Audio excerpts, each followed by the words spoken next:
tonight's meeting for SRWA, September 8th, 2025. Before anything else, do we have a form? That's great. And any public comments? Okay. Well, let's move on then, and consideration and possible action on approval of the August 4th, 2025 board meeting minutes. Move to approve. I'll second it. All in favor, say aye. Aye. Hope that's easy to count. Don't lose council. Yeah. So moving on, the general manager's report. We'll start with the operational chemical optimization and financial report.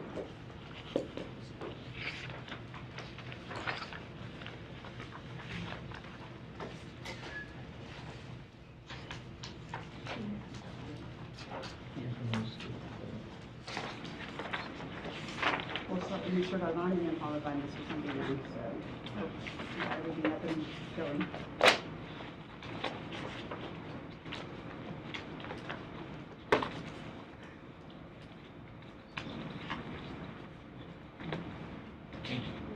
All right.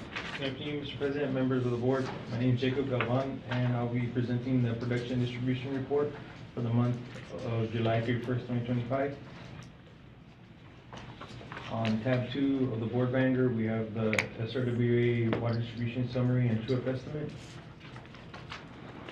I'll begin on column C, where we have the SRWA total distribution.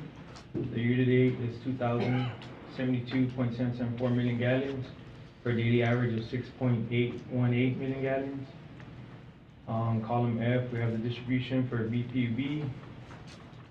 The year-to-date is 1,901.191 million gallons for a daily average of 6.254 million gallons.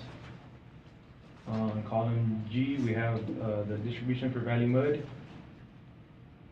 The year-to-date is 51.756 million gallons for a daily average of 0.17 million gallons.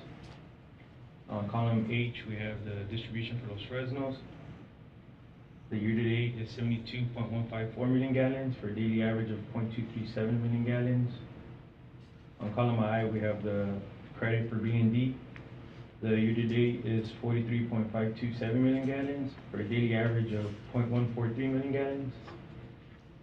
On column J, we have the allocation for Indian Lake. The year-to-date is 4.146 million gallons for a daily average of 0.014 million gallons. Below, we have the true-up estimate, where BPUB is under by 24.62 million gallons. Valley Mud number 2 is under by 0.27 million gallons. And Los Fresnos is over by 24.9 million gallons.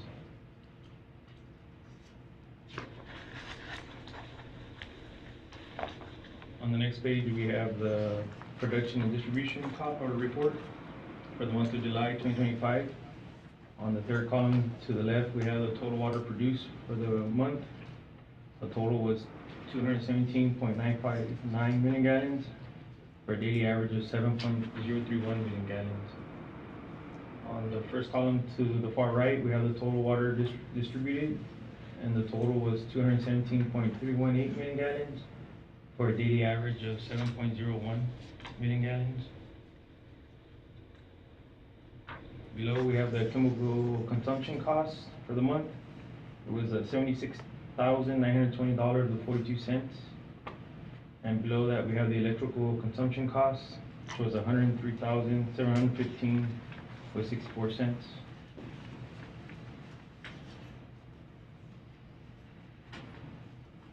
On the next page, we have events that reduce water production. And for the month of July, we had no shutdowns. There were no events that caused any shutdowns.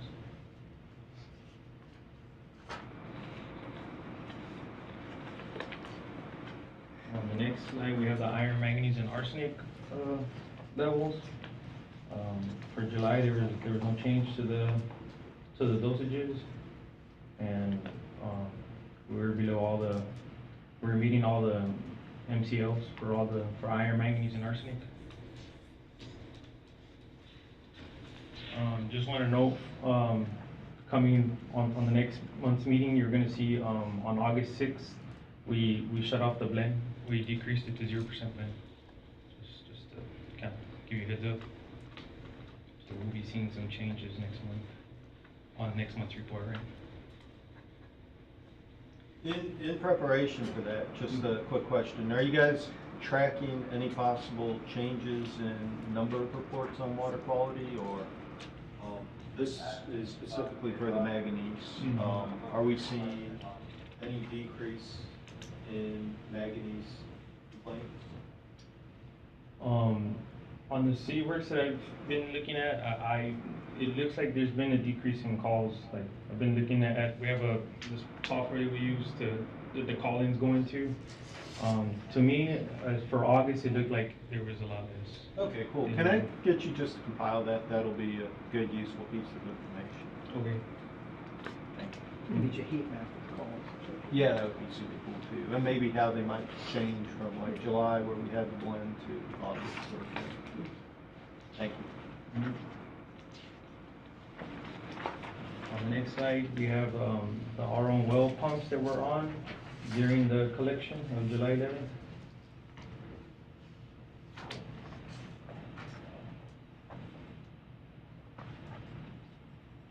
This slide, we have the manganese levels, right? We have the 10% blend and non-detect manganese level of 0.00908.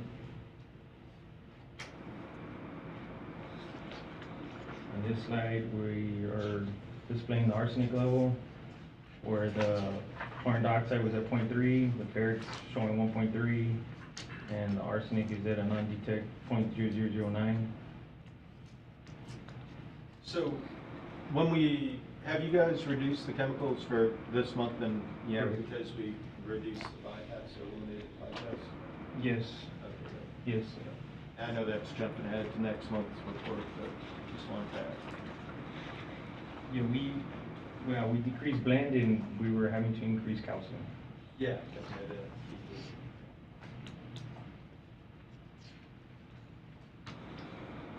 On this slide, we have the water production distribution comparison for fiscal year 24 and 25.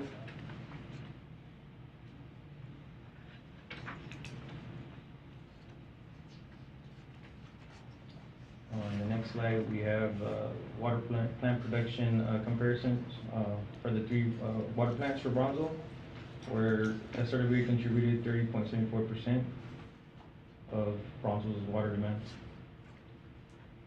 And that concludes my presentation. Any more questions? Anyone or comments? Thank All you. good. Thank you very much.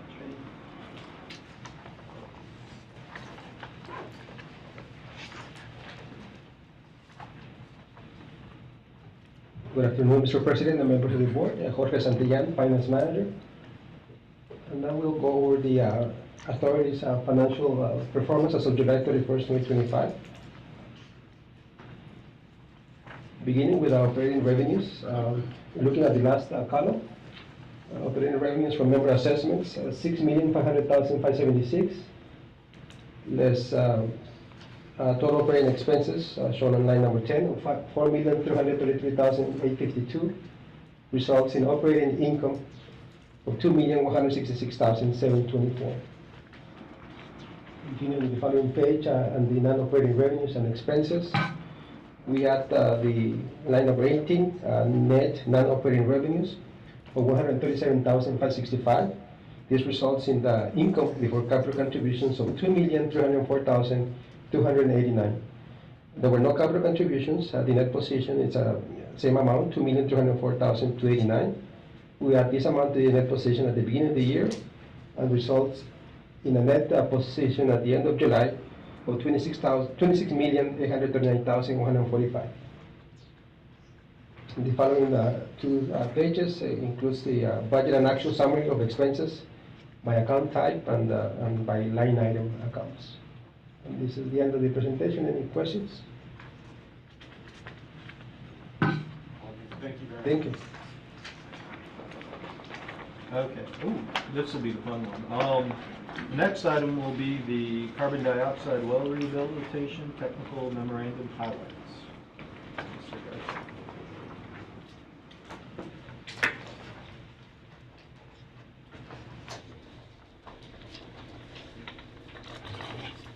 Mr. President, members of the board, I'm Jose Armando Garza, and I'll be going over some highlights that we put together from a technical memorandum provided by R.W. Harden and Associates.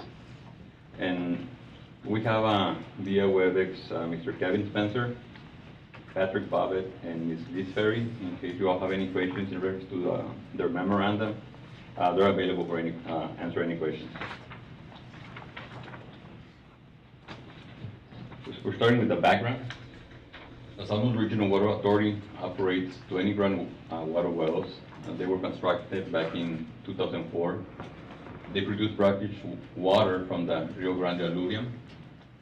The field was designed for 9.5 million gallons per day, but many wells were operated at higher rates than intended to account for well outages and narrow concentration dilution. In 2013, some wells' capacities were increased with new pumping equipment to facilitate treatment expansion without the need for additional wells. This caused well capacity declines and reduced the safety factor in the well field. In 2016, short aquifer tests show significant declines in well performance compared to those that we had initially, right, in 2004. In 2020, we tested a rehabilitation program and tested three methods: a high dose chlorine, addition of phosphoric acid, and mechanical brushing. The results were poor. We got very little improvement for the wells. And in 2024, an additional pumping tests confirmed declines continue.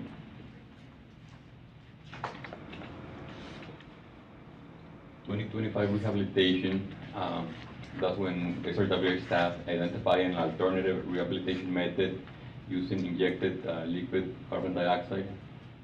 R.W. Harden and Associates, our hydrologists, oversaw the field work, training, and performance evaluation of this technique. 3 wells were selected for the carbon dioxide injection. We tried it on well number 1, which had a small decline in specific capacity, well 16 with a moderate decline, and well 13, which had a large decline. And that's the table we already presented. You can see well number 1 had an improvement of 13%, well 13 had an improvement of 42%, and well 16 an improvement of 5%. The conclusions in this technical report are like well 13, which was the one with the largest decline in specific capacity, showed the greatest degree of improvement. Carbon dioxide treatment was more effective than the previously attempted rehabilitation. Carbon dioxide treatment was most effective on significantly declined wells. The carbon dioxide treatment, unlikely to restore specific capacities to the 2004-2016 levels that we used to have. R.W. Harden and Associates recommends additional treatments be prioritized on wells showing the largest decline in specific capacity. And they're also saying that regular scheduled cleaning, such as when pumps are replaced, like every time a pump or motor goes down and we need to replace it, that it would be a good idea to implement a cleaning process. Any questions? I think that last point is pretty important because I think that's what got us into this situation in the first place. So that's a great point. Yes, that is obtaining quotes in order to provide that service whenever they can change a motor or pump. Any questions? One super small comment, in case you ever show this to anybody else and they're as slow as I am. You switched the order of your wells in, I think, the previous slide? Yeah. So Oh. well 1, 13, 16, and up there you go well 1, 16, 13. So super small point.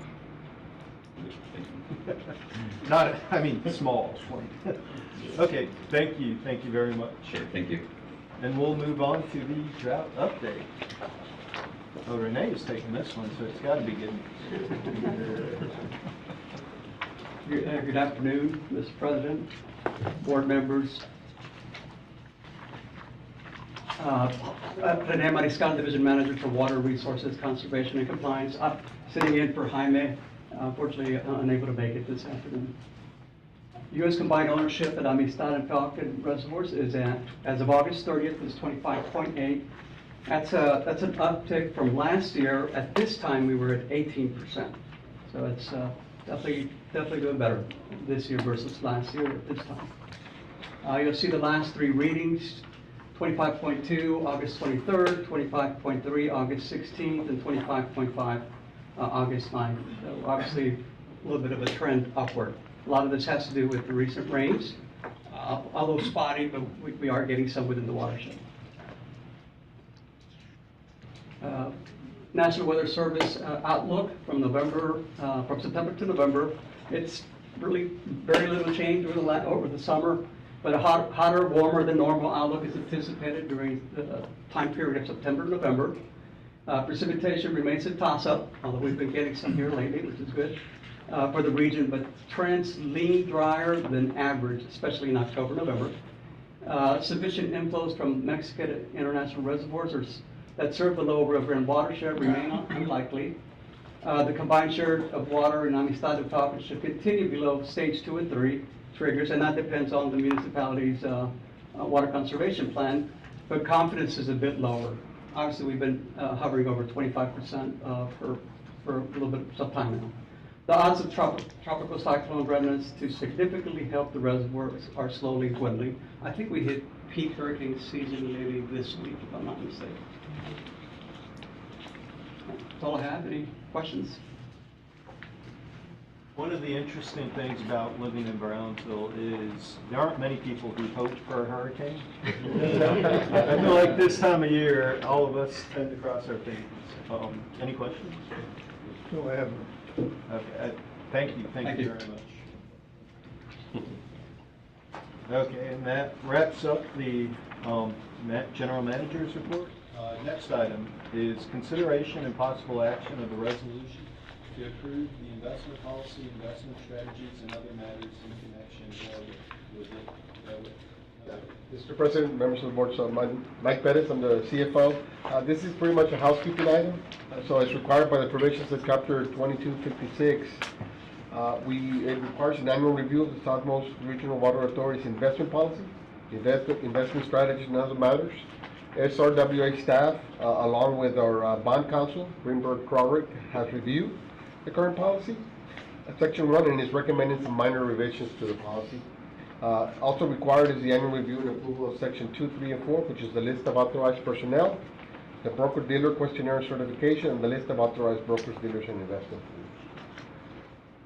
firms. If no questions, I'll read the recommended action. Any questions? No, I haven't. No. Go ahead. So staff recommends approval of the resolution of the SRWA's investment policy and investment strategies and other matters in connection therewith. Move to approve. I second that. All in favor, say aye. Aye. Aye. Motion passes. Okay.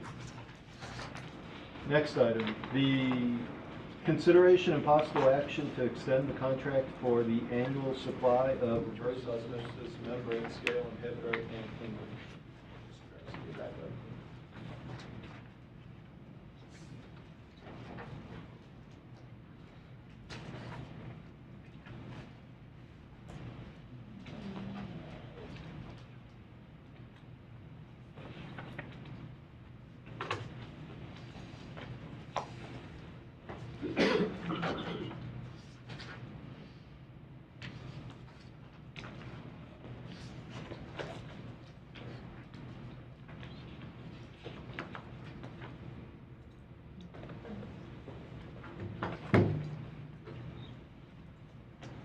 Thank you. Mr. President, members of the board, again, Jose Armando Garza. The San Luis Regional Water Authority uses scale inhibitor and membrane cleaners to improve the operations of the reverse osmosis membranes process and extend the life cycle of membranes. Scale inhibitors reduces precipitation of iron, silica, and calcium scaling to the membranes. RO membrane cleaners are used to remove pollens and restore performance of membranes. These chemicals are purchased annually, and the current contract with Amaya Solutions Inc. is scheduled to expire on October 31st, 2025. The Board of Directors approved the current contract for these chemicals on November 6, 2024, for a contract period of 12 months. The contract has the option to renew annually for an additional 1-year period if service and prices are satisfactory. Amaya Solutions is keeping the same price as they gave us last year. So the estimated usage and annual cost for the anti-scaled and cleaners during this period are as follows. For the anti-scaled itself, we're anticipating to use 22,400 pounds at a unit price of $3.25 per pound. That's a total of 72,800. RO cleaner, AWC 234, that's a low pH cleaner. We're anticipating to use 8,480 pounds at a cost of $3.58 per pound, for a total of $30,358.40. And the cleaner 237, which is a high pH cleaner, we're anticipating 9,280 pounds at a cost of $3.77 per pound, for a total of $34,985.60.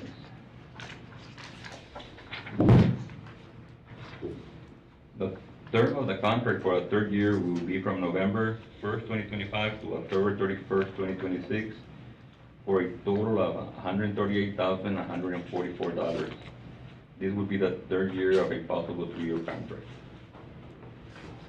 The recommended action, SRWA staff recommends extending the annual contract for scale inhibitor and RO cleaners to Amaya Solutions Inc. of Tampa, Florida, for a total contract amount of $138,144.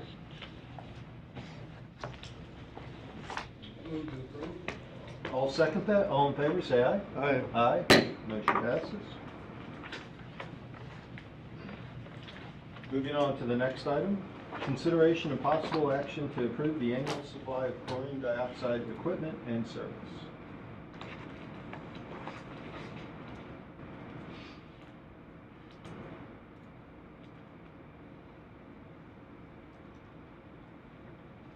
President, members of the board, chlorine dioxide is used to reduce arsenic, iron, and manganese levels in drinking water. Chlorine dioxide is generated on site from a reactive chemical, sodium chloride, that is considered hazardous to handle. During the design phase of the chlorine dioxide project, 2 Millennium 3 C250 chlorine dioxide generators were submitted for approval to the Texas Commission on Environmental Quality.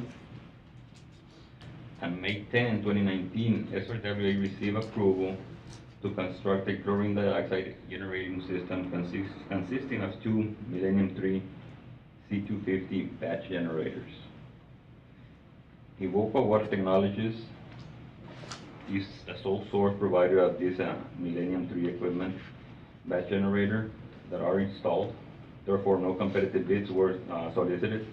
Evoqua Water Technologies will supply the equipment and provide preventive maintenance for the chlorine dioxide generator system for the annual price of $66,192. The term of the contract will be from October 1st, 2025 through September 30th, 2026. Recommended action for this item.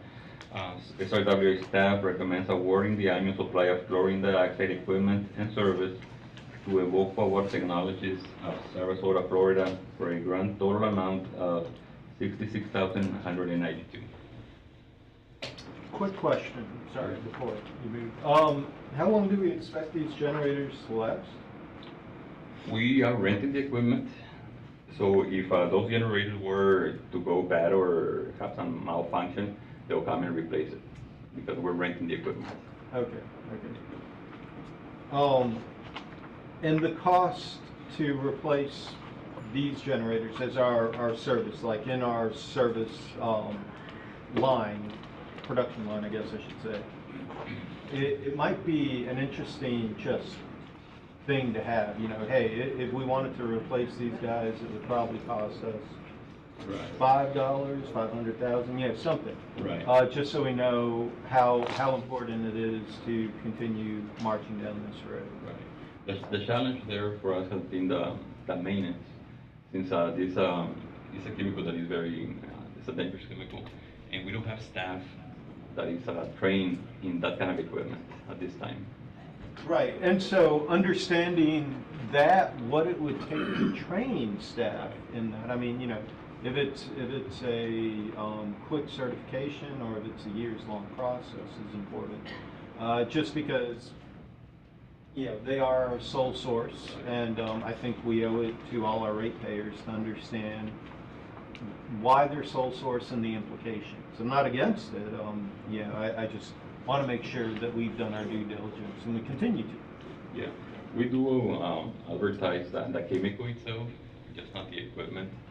And there's other equipment from different vendors, but we will need to get approval from the TCEQ, and to get approval, we need to hire an engineer so they can sign off on an equipment that might work. But we will need to go through all that process. Right, and just understanding that would be Right. helpful, you know, next year when this comes up, or before next year. Yeah. We'll look into it. We're Yeah. looking to you. It's not a pressing matter, but I think it's just something that this board should at least say we understand. Okay. Any questions? So the action has been read. I will entertain a motion. I move to approve. I'll second it. All in favor, say aye. Aye. Aye. Motion passes. Okay. On to the next item. Consideration and possible action to approve the purchase of 695 8-inch low-energy brackish water reverse osmosis membrane elements.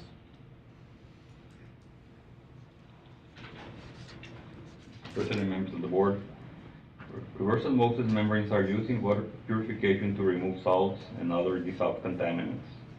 Over time, RO membranes lose their effectiveness in rejecting dissolved solids. Since installation of these, of the existing membranes in 2013, dissolved solids are approaching the maximum level of secondary constituents. To improve the quality of the finished water, staff proposes to replace the RO membrane elements in 3 of the 8 RO trains. Approximately 695 RO membrane elements need to be replaced in 3 trains. SRWA has the option to extend its contract with Hydronautics NATO Group for a 3rd and final year. Although the company cannot maintain the prior unit price of $406.15 per element, it has offered to continue under the contract at a new unit price of $435 per element. In December 2021, Garver evaluated proposals for membrane replacements and recommended Hydronautics NATO Group Company as the most advantageous supplier. Based on the quoted unit price of $435 per element and an estimated freight cost of $6,983, the total replacement cost for 695 membranes is $309,308. The recommended action for this item, SRWA staff recommends approval to purchase 695 8-inch water RO membrane elements from Hydronautics NATO Group of Oceanside, California for an amount of $309,308. Any questions? Oh, I move to approve. I'll second. I have a question, I'll say. Sure. Are we gonna do bid quality situation prior to the termination of this particular contract in 1 year? To see what else is available and what the costs are gonna be? No, we want to take advantage of the current contract. Yeah, that we can still tap into it. But next year, basically. Yes, yes, Next year we can definitely. start over again. Going for the. Yeah, the next time we need to buy membranes, which probably not gonna be next year, maybe in a few years from now, we will have to go through the bidding process, yes. But he's asking if we're gonna, research if there's anything new or different in the market, right? Yes, correct, and there is different vendors. But as of now, we only have two membranes that have been approved for this plant, which are hydronautics, and another one brand that is called Torrey. So any others, we will need to do a pilot test and have it approved by TCEQ and go through the process. So you move? I'll second it. All in favor, say aye. Aye. Motion passes. Thank you. Oh, and, I lost my list, here we go. Thank you very much. Last item, the discussion on the date, time of the next board meeting. Right now, we have October 6th for the next SRWA board meeting, followed by the PUD board meeting on October the 13th. And this will change, or if those dates work, we'll keep the schedule as is. Isn't there a holiday on one of those, or am I wrong? The 13th? Columbus Day, yes. So that would be the PUV board meeting problem. I don't think we have board. No, we don't have Oh, okay. Well, that'll do for Weekends. I won't be at that meeting. Yeah, I mean, you all want to give us an extra holiday, you know, we're all working. Okay, well, with that in mind, I'll entertain motions to adjourn. I move to adjourn. I will second that. All in favor, say aye. Aye. Aye. Motion passes. Thank you all very much.